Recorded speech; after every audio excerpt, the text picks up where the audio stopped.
আসসালামু আলাইকুম। এই গাছটা যখন আমরা পেজে নতুন ভিডিও আপলোড করি তখন এই গাছটা রোপণ করছিলাম, কিন্তু একটা জিনিস খেয়াল করে দেখেন, এই গাছটা গোড়ায় মাটি নাই। এটা অনাবৃষ্টি হয়েছে কিছুদিন যাবত, আপনারা জানেন প্রতিটা জেলায় জেলায় প্রচুর পরিমাণে বৃষ্টি হয়েছে, যার কারণে আমরা ঠিকভাবে ভিডিও দিতে পারি নাই। কিন্তু আজকে অন্য গাছ লাগাইতে এসে দেখি কি যে গাছটা খুবই ভালো পর্যায়ে আছে, অলরেডি নতুন পাতাও ছাড়ছে। তো আজকে আমরা এই গোড়ায় মাটি দিয়ে দেবো গাছটার।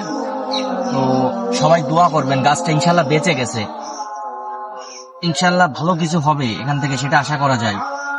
তো আমরা মাটি দিয়ে দিলাম যাতে করে গাছটা তাড়াতাড়ি বড় হয় এবং আর্দ্রতা পায়, ঠিকভাবে মাটি থেকে খাবার সংগ্রহ করতে পারে। ধন্যবাদ।